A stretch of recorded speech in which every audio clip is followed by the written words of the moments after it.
pos-pos penting baik di pemerintahan maupun parlemen. Hal senada diungkapkan Wakil Sekjen Hanura, Kristiwanto. Menurutnya bagaimanapun Presiden dan Wakil Presiden diusung oleh partai politik. Dia menjelaskan ide Jokowi itu sebetulnya bagus, namun tidak relevan diterapkan di negara yang menganut sistem demokrasi. Kristiwanto melihat seharusnya tidak ada dikotomi parpol dan non-parpol di negara demokrasi seperti Indonesia.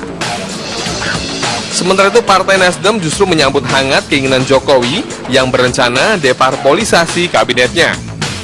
Sekjen Partai Nasdem Patrisrio Capella mengatakan ide Jokowi itu bagus, artinya ada nuansa dan suasana baru sehingga nanti diharapkan para menteri kabinet bekerja full untuk bangsa dan negara Indonesia. Sekedar diketahui, partai koalisi pengusung Jokowi JK yang baru diterang-terangan menyodorkan nama untuk duduk di kabinet hanyalah Partai Kebangkitan Bangsa. PKB telah menyodorkan nama Muhaimin Iskandar, Rusdi Kirana, dan Imam Nahrawi sebagai calon menteri. Sedangkan PDI Perjuangan, Partai Nasdem, Partai Hanura, dan PKPI belum secara belak-belakan menyodorkan nama. Wakil Presiden Republik Indonesia terpilih 2014-2019.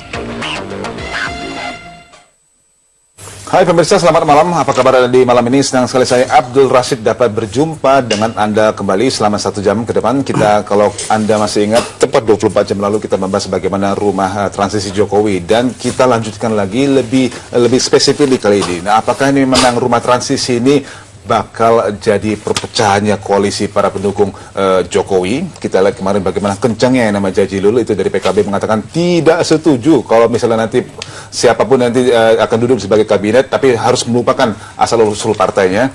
Baik, kita bahas ini lebih mendalam lagi, Kabinet Jokowi dan wacana deparpolisasi. Nah, judulnya udah serem ini saya pikir.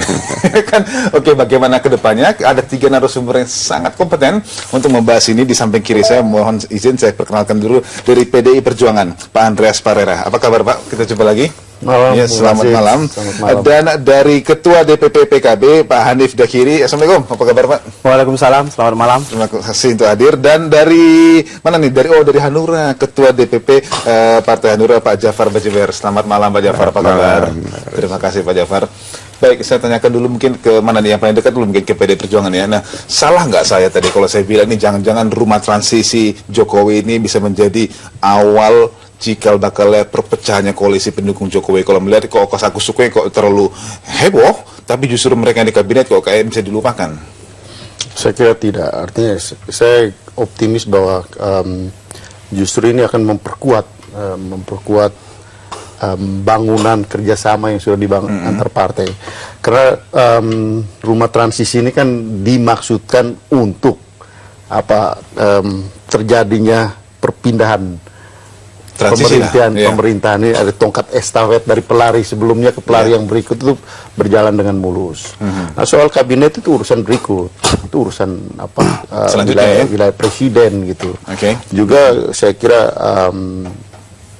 bahwa terminologi deparpolisasi sebenarnya tidak terlalu tepat juga dalam konteks ini, karena bagaimanapun siapapun itu kalau dia datang dari partai, ketika dia masuk di kabinet, ya dia adalah bagian dari partai itu, bahwa dia bukan untuk jabatan di pemerintahan. Pak Jokowi maksudkan dia lepaskan jabatan di partai, itu yang dimaksud, tapi bukan deparpolisasi gitu.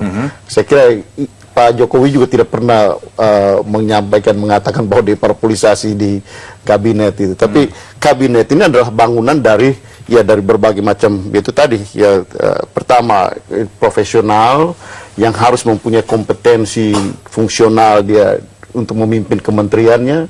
Dia juga mempunyai kompetensi politik, ini penting. Karena bagaimanapun menteri itu adalah jabatan publik kan. Betul. Nah, kemudian dia juga harus mempunyai rekam jejak yang baik, dan dia adalah representasi. Nah, representasi ini kan kita lihat representasi baik dari parpol, baik dari wilayah, dari berbagai macam golongan. Nah, ini matriks ini yang akan biarpun kata Jokowi sendiri adalah koalisi tanpa syarat ya. Pak Fadli gimana Pak tanggapannya? Soal apa? Ini koalisi tanpa syarat itu berarti memang betul-betul nggak nih deparpolisasi itu tadi dikatakan nggak setuju dengan istilah deparpolisasi ini. Nah kalau itu memang betul-betul diterapkan, apa yang bisa dikatakan oleh PKB? Gini, pertama sebelum soal koalisi tanpa syarat itu, saya ingin menyampaikan ini soal posisi PKB sebagai partai politik terkait dengan masalah kabinet. Itu pertama yang saya ingin sampaikan soal itu. Pertama bahwa terkait dengan soal kabinet itu kita ini orang yang paham betul bahwa hal ihwal yang terkait dengan pembentukan kabinet itu murni hak prerogatif presiden. Itu sudah pasti, itu tidak bisa diganggu gugat, itu ada di konstitusi, ya kan, dan itu semua udah kita dipahami oleh semua. Nah, yang menjadi persoalan dan wacana sekarang ini kan kemarin itu adalah soal istilahnya rangkap jabatan, ya kan, soal apakah kalau misalnya ada orang parpol kemudian dia duduk di kabinet, kemudian dia harus melepas jabatannya atau tidak. Nah, posisi PKB dalam hal ini sebenarnya ini bukan hal baru, wacana ini buat PKB, karena ini sudah lama sekali sejak pertama kali Pak SBY naik menjadi presiden, wacana ini sudah muncul, ya, bahwa seolah-olah bahwa partai politik itu kemudian kalau misalnya dia mengirimkan kadernya ke kabinet, kemudian dia harus lepas jabatannya, itu sudah pernah muncul beberapa kali. Sebelum Pilpres ini juga sudah muncul, lalu sekarang ini muncul kembali. Nah, jadi posisi kami ini tidak pernah berubah sebenarnya dalam soal ini, yang intinya kami tidak menyetujui wacana seperti itu. Kenapa? Karena partai politik itu rezim demokrasi, dan demokrasi itu rezim partai politik. Tidak ada demokrasi tanpa partai politik. Harus melekat itu semua. Betul. Ya? Nah, oleh karena itu eksistensi partai politik, ya kan, itu memang selalu terkait dengan soal kekuasaan, baik itu kekuasaan di eksekutif maupun kekuasaan di legislatif. Misalnya saya menjadi anggota DPR, ya kan. Pertanyaannya misalnya, kalau Anda tanya berapa waktu yang saya habiskan misalnya setiap hari misalnya ke DPR atau ke partai, pasti ke DPR. Begitu bangun tidur, selesai mandi, saya pasti ke Senayan dulu. Artinya apa? Begitu seorang kader partai, pengurus partai terpilih menjadi DPR di kekuasaan legislatif kan, berarti dia soal fokus, soal waktu, ya kan, dia akan ditumpukan di sana. Partai kita urus dengan waktu sisa. Itu kalau kaitannya dengan soal fokus, ya kan. Terus kemudian kalau sama halnya kalau ketika misalnya di kabinet, ya kan, ketua umum parpol sekalipun misalnya yang dalam kabinet Pak SBY ini kan ada gitu, itu ya tetap aja waktu mereka pertama kali ya kabinet dulu, itu sudah pasti, dan itu semua bisa berjalan. Jadi ini kan soal menurut saya ini lebih pada soal komitmen yang dibangun antara presiden dengan katakanlah orang parpol yang akan ditarik ke kabinet. Nah, soal komitmen mengenai capaian-capaian politik, mengenai soal kinerja. Nah, apalagi soal kinerja, orang partai pasti sangat berkepentingan dengan kinerja kementerian. Kenapa? Kementerian itu etalase politik bagi partai loh. Jangan lupa. Jadi kalau misalnya seorang partai, pengurus partai memimpin kementerian, kalau kementeriannya ini nggak sukses, itu yang jebol juga partainya. Gitu. Jadi oleh karena itu semua orang termasuk dianya sendiri dan juga seluruh keluarga besar partainya itu berkepentingan agar yang bersangkutan ini sukses. Jadi kalau dia ini kurang pas di kita aja, itu yang akan ngingetin itu banyak sekali. Dari internal partai sendiri saja ya? Iya, pasti itu akan mengingatkannya banyak. Itu sikap saya nggak jelas nih Pak Hanif. Saya akan dalami lagi Pak Hanif. Nah, saya ke Pak Jafar mohon arahan. Nah, pandangan Hanura ini kira-kira bagaimana? Apakah setuju atau mungkin sikapnya berbeda? Ya, saya kira begini. Saya kira ini kan masih dalam tataran wacana soal deparpolisasi ini. Ya, saya kira wajar-wajar saja muncul wacana seperti itu ya di dalam masyarakat kita. Toh juga usulan bahwa setiap dalam pembentukan kabinet itu muncul supaya para pengurus parpol yang masuk di kabinet harus meletakkan jabatan. Itu wacana sudah ada gitu. Nah, kalau sekarang misalnya dimunculkan kembali, mungkin dari perspektif lain, misalnya orang itu oke, dia sebagai pengurus partai, tapi kali ini Anda lepaskan dulu jabatan Anda di partai sementara. Kan bisa saja, tapi kan bukan melepaskan diri dari partai secara total gitu. Bisa saja kan, misalnya saya menjabat salah seorang ketua DPP, Bung Daniel Hanif di DPP juga misalnya, beliau masuk menteri misalnya, Pak Andreas juga begitu dan sebagainya. Kan bisa saja, tapi kan bukan berarti melepaskan diri secara totalitas. Gitu. Oke, saya ada 2 pertanyaan. Apakah itu mungkin hanya berlaku untuk ketua DPP atau mungkin untuk ketua umum partai? Ya, artinya menyeluruh. Artinya bisa itu ketua umum, bisa itu salah satu ketua-ketua, bisa dia sekjen, wakil sekjen, atau pengurus partai apapun. Nah, kalau memang seperti itu, siapkah Hanura? Saya kira kami siap saja. Oke, kita dalami lagi nanti Pak Jafar. Sebentar Pak Jafar, dan pemirsa kami akan break sebentar. Jangan kemana-mana, kami akan kembali setelah pariwara yang satu ini.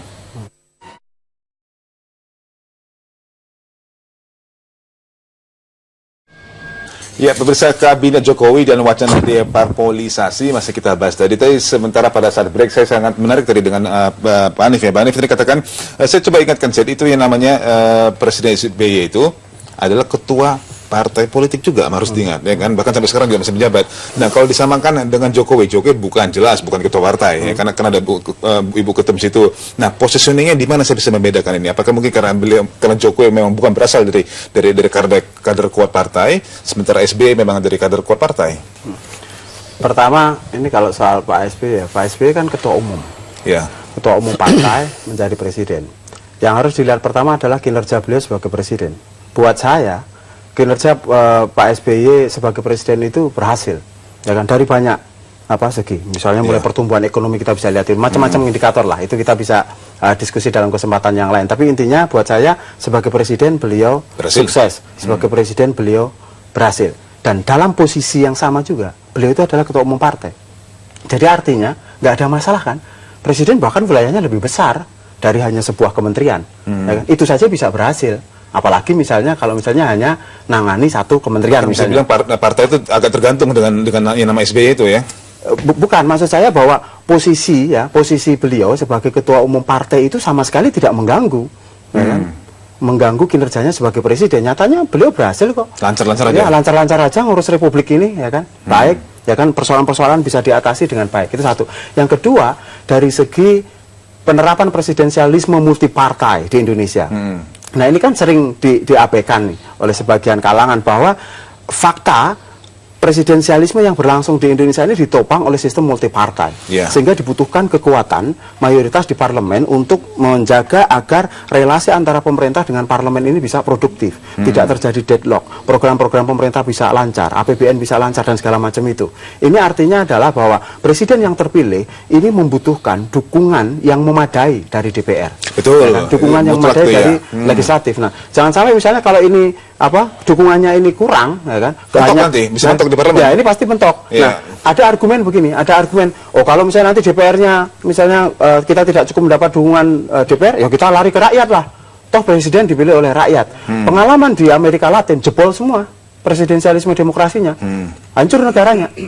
Ya kan, ketika misalnya mencoba menggunakan kekuatan rakyat ini misalnya untuk mengatasi deadlock yang ada di parlemen. Nah, oleh karena itu jalan paling wise itu justru ketika misalnya ada orang parpol kemudian ditarik ke kabinet dan dia tetap menjadi pengurus parpol, itu posisi dia sebagai partai politik itu justru memberikan nilai tambah karena grip politiknya ke partai politik, grip politiknya ke DPR itu masih kuat gitu.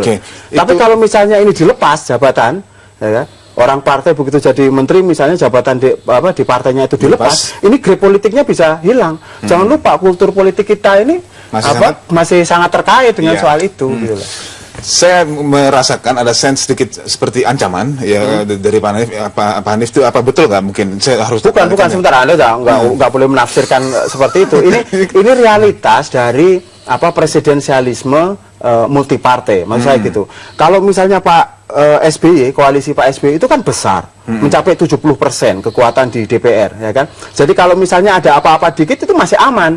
Karena katakanlah meleset 10% masih menang. Nah, sementara kalau misalnya yang di koalisi pemerintahan Pak Jokowi JK ini aja kita lihat kan masih kurang nih malah. Ya kan, tapi nanti pasti kita penuhi karena ada kebutuhan politik untuk itu. Nah, jadi artinya perlu juga untuk menjaga support dari parlemen ini. Bukan semata-mata misalnya untuk partainya, sama sekali tidak. Justru untuk memastikan agar pemerintahan Jokowi JK ke depan ini benar-benar bisa benar-benar bisa lancar, bisa sukses sehingga agenda-agenda politik, program-program itu bisa diselenggarakan dengan baik gitu. Ada betul juga Dan bisa nggak itu backfire nggak nanti ke Jokowi sendiri? Saya kira logis apa yang disampaikan oleh Pak Hanif tadi. Dalam arti bahwa kita juga harus melihat bahwa setelah menang pemilu ini dari awal dulu di dalam sebelum Pilpres pun di dalam beberapa kali dialog di beberapa media di elektronik, saya sampaikan juga bahwa menang di dalam Pilpres itu hal pertama. Menata pemerintahan yang efektif dengan dukungan yang kuat dari parlemen itu hal kedua yang harus kompatibel satu sama lain, harus saling melengkapi gitu. Jadi kita juga harus di sini ya pemerintahan Pak Jokowi dan Pak JK juga pasti akan memperhitungkan itu gitu. Dalam arti bahwa dukungan dari parlemen itu juga harus komposisinya sesuai. Ya, komposisinya harus menjamin bahwa pemerintahan ke depan ini juga mulus, berjalan mulus dengan dukungan dari parlemen yang ya setiap langkah-langkah, terutama setiap langkah-langkah keputusan politik yang strategis ini disupport. Dan alangkah idealnya kalau ini berjalan secara permanen dalam 5 tahun ke depan gitu. Ini yang kita harapkan gitu. Sehingga ya pemerintahan bisa berjalan dengan roda pemerintahan yang ya harmonis ya, untuk kepentingan rakyat. Nah, ya ini saya juga kadang-kadang melihat tidak terlalu sepakat juga orang membuat dikotomi antara parpol dan profesional gitu. Seolah-olah kalau orang parpol itu nggak profesional, ya nggak benar aja gitu. Kita ini juga profesional, lama kita ngurus partai ini gitu. Dan kita juga mempunyai latar belakang yang juga ya juga jelas kita juga orang sekolahan gitu kan. Jangan datang tiba-tiba kemudian seolah ya orang-orang partai ini tidak tahu apa-apa kemudian merasa bahwa ya saya seorang profesional gitu. Kenapa? Karena gini Mas, saya juga dengar ada mulai selentingan beberapa kemarin yang menyatakan wah kemenangan Pak Jokowi dan Pak JK ini karena hanya karena relawan parpol nggak kurang berperan. Ya terbukti misalnya PDI Perjuangan, pemilih PDI Perjuangan itu 85% lebih itu adalah memilih Jokowi gitu. Ini kan satu indikator gitu. Jadi kalau mereka mengatakan seperti itu nggak betul juga. Nah, saya tidak mau kita memperdebatkan ini dan membuat dikotomi ini. Soal ini selesai gitu ya. Soal ini selesai dalam arti bahwa ke depan kita lihat bahwa kita mendukung pemerintahan Pak Jokowi dan Pak JK ini baik dari unsur parpol karena ini penting untuk di parlemen, kemudian juga dengan orang-orang yang mempunyai kompetensi fungsional, kompetensi politik yang kemudian rekam jejaknya jelas, dia adalah representasi dari berbagai macam. Menarik itu Pak Andreas, tapi pertanyaan saya berikutnya, kita harus break sebentar, tapi saya kasih panjangan dulu. Pertanyaan berikutnya mungkin Pak Jafar mungkin bisa bantu saya. Mungkin kenapa harus dibuat rumah transisi ini sedemikian rupa sehingga loh kok ada Bu Rini tiba-tiba di situ. Bu Rini bukan titipan dari Ibu Ketua Umum misalnya kan karena kedekatan pribadi dan juga mungkin banyak orang-orang yang tadinya nggak semestinya di situ kalau saya melihat pribadi orang di situ. Nah, apakah mereka yang nanti serang di rumah transisi ini tidak akan nanti duduk di kabinet lah bilang atau nanti apa peran dan sejauh apa nanti pengaruh teman-teman kita di rumah transisi ini? Pak Jafar mohon bantunya jawabannya. Tapi kita break dulu sebentar, pemirsa jangan kemana-mana, kami akan kembali setelah pariwara satu ini.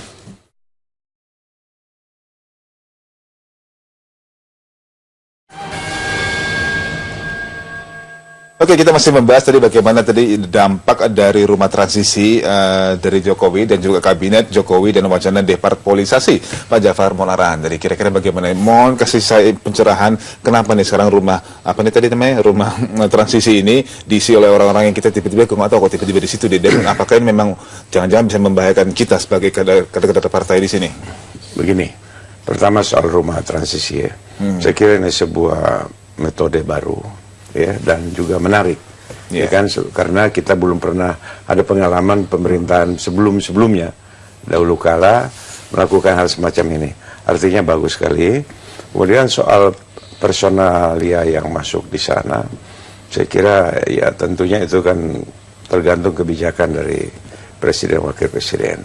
Nah, soal ada nama seseorang tadi yang Bung Abdul Rashid katakan, ya memang mungkin pertimbangan dari presiden terpilih ya memilih orang itu, tapi juga memang ada pro kontra di kalangan teman-teman ya, kalangan teman-teman bahkan ada yang kaget dengan masuknya seseorang ini. Betul. Dari sudut mana kok orang ini tiba-tiba muncul dan sebagainya.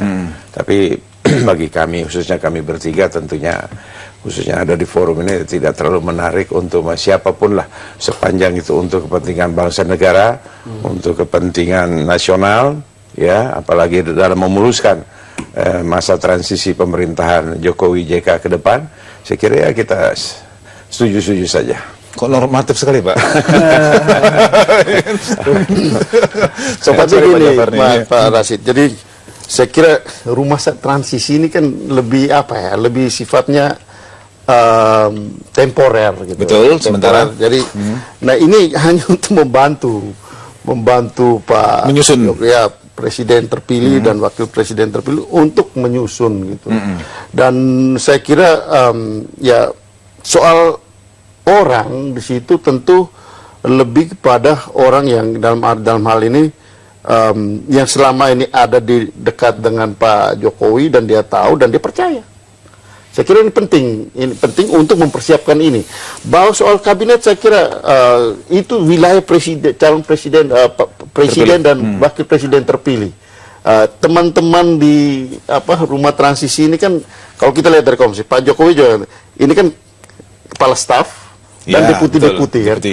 Ini yang namanya jabatan kepala staf dan deputi dari nomenklatur dan dari namanya saja dia kan berfungsi lebih pada staffing gitu untuk mempersiapkan melayani, mempersiapkan dan melayani untuk kemudian decision maker membuat keputusan gitu. Jadi mereka bukan decision maker. Jadi ya tetap mereka mengumpulkan berbagai macam informasi, mempersiapkan berbagai macam hal untuk sang decision maker, sang pengambil keputusan membuat walaupun mereka yang dulu sebagai kepala staf itu bukanlah orang yang familiar dengan kita di parpol, seperti itu. Iya, kalau saya sih familiar dengan teman-teman ini gitu. Sebagai satu dua mungkin ya. Mungkin karena orangnya tidak tiap hari muncul di televisi dan bukan orang yang tipe public figure yang senang menonjol-nonjolkan diri. Ya, saya kira mungkin banyak kawan-kawan melihat dia bukan politisi, tapi ya ini terus terang tentu bicara soal ketua profesionalismenya. Tapi dia seorang profesional. Hanif, ya seprofesional apa sih biasanya orang yang non parpol dibandingkan profesional parpol? Kan juga tadi kita sudah bahas dari orang parpol itu betul profesional kan? Kalau profesionalisme ini nggak ada urusannya sama parpol sama non parpol. Kalau profesional ya dia itu mau di parpol, mau di luar parpol, mau dia di LSM, mau dia ini jadi dosen. Kalau basisnya profesional ya profesional. Apa mana profesional itu? Kompetensi. Misalnya dari segi apa? Akademik. Iya, akademisnya. Akademik. Orang-orang partai memangnya nggak. Nah, ada juga nggak pada sarjana, ya kan? Dokter juga banyak yang jadi politisi, ya kan? Profesor juga ada. Jadi memang saya setuju dengan Pak Andreas bahwa nggak boleh misalnya mendikotomikan antara parpol misalnya dengan profesional itu, karena justru di dalam parpol itu ya orang ada juga profesional. Bukan hanya ada, banyak. Hari ini apalagi ketika misalnya tingkat pendidikan masyarakat kita ini makin baik, itu kan makin banyak misalnya orang-orang kampus, orang-orang yang lulusan luar negeri, lulusan dalam negeri ini bergabung kepada partai politik dan mereka punya kompetensi yang luar biasa. Itu satu. Yang kedua, kalau misalnya kita berbicara soal profesional, profesionalisme itu dikaitkan dengan kabinet, yang harus diketahui juga bahwa salah satu kriteria yang penting sebenarnya adalah soal leadership. Jadi selain soal integritas, soal kompetensi, itu juga soal leadership. Kenapa? Karena menteri itu leader, gitu loh. Menteri itu bukan jabatan karier, dia jabatan politik gitu loh. Nah, sementara kalau kita lihat konteks dari persoalan birokrasi, ya kan, di kita ini kan salah satu sektor yang selama reformasi belum banyak disentuh birokrasi ini. Jadi kalau misalnya yang datang ke situ ini bukan tipikal leader begitu, nggak akan ada perubahan yang diharapkan. Justru kita membutuhkan leader yang seseorang yang punya leadership kuat, ya kan, sehingga dia ini memang kalau misalnya di sebuah kementerian itu belum baik, ini dia bisa melakukan terobosan-terobosan baru dan orang partai, ya kan, dididik justru untuk itu. Iya. Oke. Nah, tapi salah nggak saya kalau saya bilang kenapa kok Jokowi sampai saat ini menimbulkan kesan kabinet kalau bisa jangan terlalu banyak unsur parpol di situ? Enggak, kalau saya pribadi malah melihatnya kok bukan Pak Jokowi ya. Saya nggak tahu, ini kan wacana aja yang begitu muncul gitu. Jadi kayak sikap PKB atau beberapa teman PKB ya beberapa hari ini itu kan merespon wacana publik saja. Ini kan wacana, ya kan, wacana. Kalau misalnya soal hal ihwal yang terkait dengan arsitektur pemerintahan Jokowi JK, kabinet Jokowi JK, ya kita serahkan sepenuhnya karena itu memang hak prerogatif presiden. Nah, tetapi ketika misalnya ada wacana soal rangkap jabatan apa segala macam itu, nah kita merasa jadi agak aneh. Kita mau mengokohkan demokrasi katanya juga kita ini pengen menguatkan presidensialisme multipartai. Dan jangan lupa bahwa pengokohan presidensialisme multipartai itu juga menjadi bagian dari visi misi dari Pak Jokowi JK juga, ya kan? Yang itu artinya bahwa justru keberadaan orang parpol itu menjadi sangat penting. Nah, untuk mengokohkan presidensialisme multipartai itu. Nah, oleh karena itu justru saya melihat ini jangan-jangan orang lain misalnya kan. Jangan-jangan suaranya itu sebenarnya suara orang lain, misalnya hembusan-hembusan angin dari mana gitu, ya kan, yang mungkin istilah yang Anda penumpang pakai gelap, kita pakai penumpang gelap kemarin istilahnya itu. Ya, saya nggak pakai istilah itu, tapi kalau menggunakan judul yang Anda pilih itu kan deparpolisasi. Nah, itu mungkin ada angin-angin deparpolisasi itu yang intinya bagaimana kemudian peran-peran partai politik itu menjadi kurang. Dan proses deparpolisasi itu berlangsung masif loh. Kita coba lihat misalnya dari posisi komisi-komisi negara saja, itu proses deparpolisasinya udah masif, ya kan? Misalnya KPU nggak boleh, ya kan? Mau jadi MK, anggota MK nggak boleh, terus apalagi nanti orang partai nggak boleh. Nah, padahal kalau kita lihat mbahnya presidensialisme di Amerika sana misalnya, itu malah ya partai tetap aja, ya kan? Kalau ngambil contoh kayak komisi pemilihan umum saja di Amerika ya tetap aja. Jelas, kalau misalnya di negara bagian Florida sana karena pemenangnya Republikan, ketua KPU-nya Republikan, tapi apakah pemilunya nggak jurdil? Jurdil. So it's all about system, ya kan? Ini terkait dengan soal sistemnya gitu loh. Jadi jangan kemudian mendikotomikan partai dengan non-partai. Pak Jafar, tadi yang dikatakan Pak Hanif itu menarik juga tuh, ada hembusan-hembusan begitu. Nah, ini berarti akan ada banyak oportunis yang coba menampakkan diri dan ngambil kesempatan? Ya, saya kira sebenarnya sah-sah saja. Dalam momen-momen seperti ini ada beberapa orang yang ingin mencari peluang ya untuk masuk kemana-mana, sehingga mereka jualan soal deparpolisasi kemudian versus profesionalisme dan sebagainya, ya kan. Sebenarnya sah-sah saja, tapi saya setuju dengan kata Pak Hanif maupun Pak Andreas bahwa orang parpol ini banyak loh, kalangan-kalangan profesional banyak, dan sebagian besar orang-orang terdidik gitulah, dan tamatan dari berbagai universitas baik dalam maupun luar negeri, sehingga kalau dia bilang orang parpol itu nggak profesional itu juga kurang pas lah, kurang bijak gitu. Oke, kita beri dalam ukuran profesionalitas itu juga bukan hanya sekedar background pendidikan. Namun hari ini kita juga tahu misalnya yang background pendidikannya kelihatannya gelar banyak apakah itu belum tentu kualitasnya ini banyak juga yang terjebak di urusan KPK kemarin. Itu contoh nyata juga ya. Itu banyak integritas, kompetensi, ya kan, terus kemudian leadership itu kunci. Jadi lulusan Amerika sampai S3 Amerika juga nggak jaminan ya? Nggak jaminan. Nggak jaminan juga ya? Juga. Masuk juga. Oke, kita break dulu sebentar, dan pemirsa jangan kemana-mana, kami akan kembali tentunya setelah pariwara yang satu ini.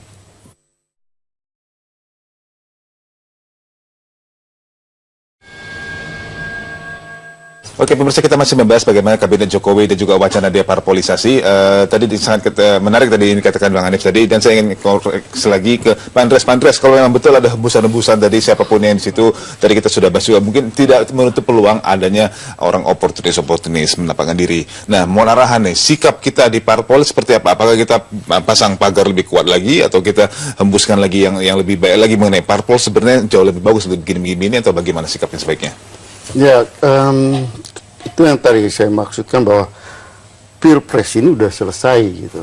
Artinya ya kita masih melihat ada proses di Mahkamah Konstitusi, tapi proses pemilihan presiden itu sudah selesai. Dalam arti presiden dan calon wakil presiden itu terpilih itu sudah ada. Nah, sekarang ya kemarin yang mendukung ini kan dari parpol, kemudian juga ada relawan juga, masyarakat. Ya, saya senang sekali, suka sekali lihat kelompok slang gitu. Ya, setelah Pilpres ini selesai, ya sudah, kami kembali langsung, ke profesi kami gitu. Kalau you profesional, ya berlakulah juga profesional gitu. Dalam arti, ya kembali ke profesimu gitu. Biarkan ini politisi yang bekerja gitu. mendukung proses sudah bukan bagian dari si relawan atau pemerintah tadi ya. Ya kalau seorang ini juga profesional yang kemudian mendukung ini, kemudian dia juga mau jadi politisi, malah jadi kabur persoalannya. Ya, gabung ke Kan partai. jadi kabur, jadi politisi sekalian gitu. Jangan mengaku diri sebagai seorang profesional, tapi berperilaku sebagai politisi. Tapi kan momen pikirnya kapan lagi? Ini kemudian menjadi tidak jelas di Republik ini kalau seorang profesional berperilaku sebagai seorang politisi, kemudian tetap mau pakai baju politisi gitu, mau pakai baju profesional. Nah ini yang menurut saya Pak Jokowi dan Pak JK juga perlu hati-hati melihat persoalan seperti ini gitu. Jadi jangan sampai kemudian ini menjadi kabur gitu. Jadi abu-abu jadinya ya. Saya contoh yang paling ideal itu adalah pada Slank gitu. Dia seorang profesional pemusik gitu. Mereka kalau kita lihat bagaimana Slank mendukung Pak Jokowi kan sangat gitu, sangat all out dan mereka intensif betul gitu. Tapi setelah Pilpres, ya ini adalah wilayah politik, serahkan kembali kepada para politisi untuk menyelesaikan persoalan dan mereka kembali ya kami akan menjadi profesional masalah. Kalau Slank kan bisa nyanyi, kalau oportunis mana bisa nyanyi. Nah, itu harus hati-hati. Itu yang harus hati-hati. Jangan sampai ya ini kemudian mengaburkan persoalan, kemudian ya nempel terus dan kemudian ya menjadi parasit di dalam pemerintahan. Hati-hati itu. Sudah cukup dewasa lah si Jokowi dan JK untuk membaca ini kan? Oh, saya percaya. Saya percaya dalam konteks ini ya tentulah yang namanya kontestasi kepentingan itu akan berlangsung, ya kan? Tetapi saya percaya bahwa Pak Jokowi dan Pak JK itu pasti tahu betul terhadap situasi itu, dan beliau pasti akan dengan sangat bijak mengambil keputusan-keputusan politik baik yang terkait dengan koalisi partai-partai ini, terkait dengan soal bagaimana nanti jalannya pemerintahan ke depan. Saya percaya itu karena apa? Karena memang ada kebutuhan besar yang hari ini muncul dan menjadi tuntutan publik adalah bahwa pemerintahan Jokowi JK ini harus sukses. Dan kami ini yang dari partai politik ya kan, seperti PKB, kami memang ya sangat berkepentingan agar Pak Jokowi JK ini sukses ya kan? Karena itulah kenapa sejak awal misalnya ketika kita memutuskan bersama-sama dengan Pak Jokowi ini ya kami juga habis-habisan memperjuangkan beliau agar benar-benar terpilih, dan kemudian ini kita ingin memastikan juga agar pemerintahan beliau 5 tahun yang akan datang bisa sukses, bermanfaat dan juga berkah buat seluruh rakyat Indonesia. Atau mungkin karena kedewasaan JK dan Jokowi lah, pasti kan mereka juga sudah memprediksi ini pasti bakal banyak ini yang mau nunggang-nunggang ya kan, mau numpang-numpang itu kita bikinkan forum saja seperti ini. Nah, kira-kira seperti itu. Jadi nanti toh yang seleksi kan kita juga, kata Jokowi dan JK. Pak Jafar setuju nggak dengan itu? Ya saya kira memang itu kan hak prerogatif daripada presiden wakil presiden.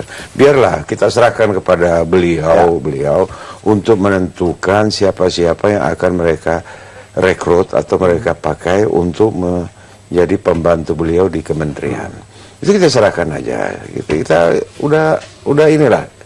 Semua kita parpol ini yang lebih percaya dengan integritas dan kedewasaan politik Jokowi dan JK ketimbang hembusan-hembusan tadi itu mestinya kan? Percaya. Kita sangat percaya. Kalau itu saya tahu bahwa kita yakin bahwa Pak Jokowi dan Pak JK cukup matang, piawai dalam hal bukan hanya piawai dan matang, tapi juga pasti akan independen dari seluruh kekuatan ini. Hanya prosesnya kan tentu saja ini pasti ada proses-proses politik yang harus dilalui kan, termasuk misalnya kayak munculnya wacana seperti sekarang ini yang jadi agak kontroversial, ya itu bagian dari proses saja. Tapi saya yakin bahwa pada akhirnya bahwa koalisi dari pemerintahan Jokowi JK ini akan solid, akan kuat, dan kita akan bersama-sama sukseskan Pak Jokowi JK untuk 5 tahun yang akan datang. Oke, tunggu, kita masih ada 5 menit nih, jangan closing dulu.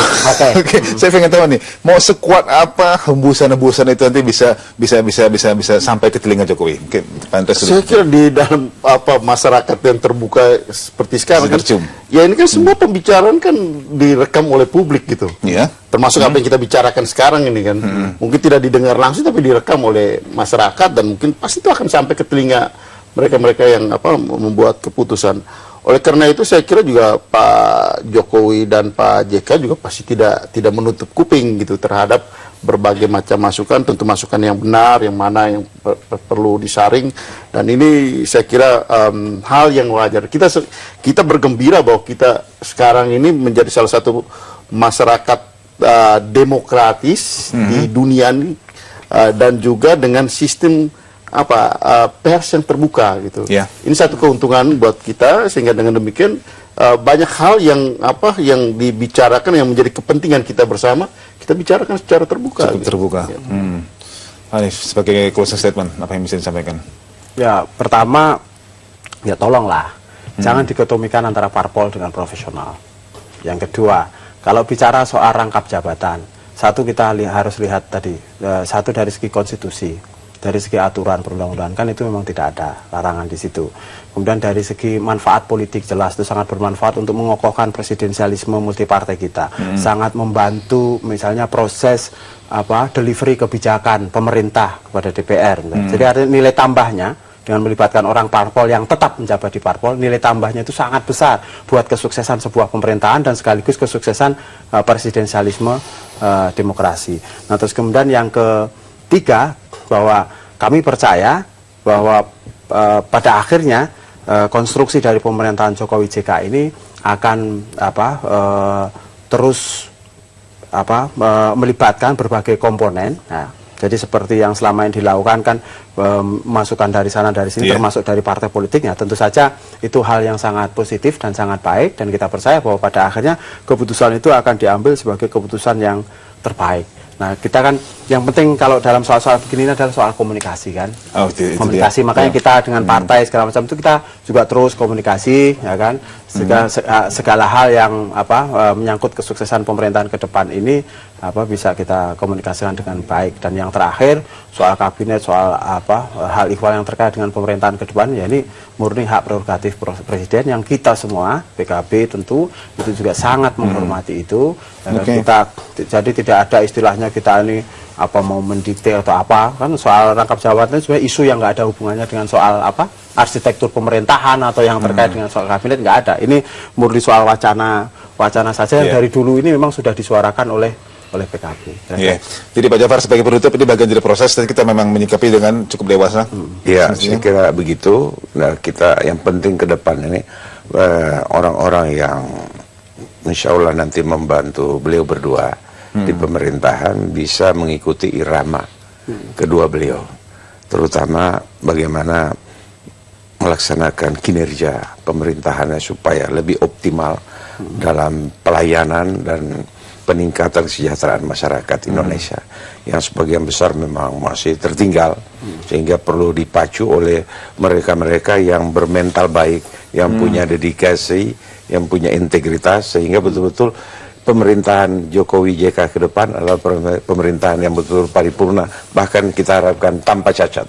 Tanpa cacat, amin. Mas, sedikit tambahan, Mas. Monggo. Jadi saya ingin mengajak publik Indonesia secara keseluruhan ya, bahwa dalam konteks ini mari kita berikan hak partai kepada partai, kita berikan hak publik kepada publik agar tercipta keseimbangan politik yang baik dan pada akhirnya bisa membuat demokrasi kita ini berjalan dengan stabil.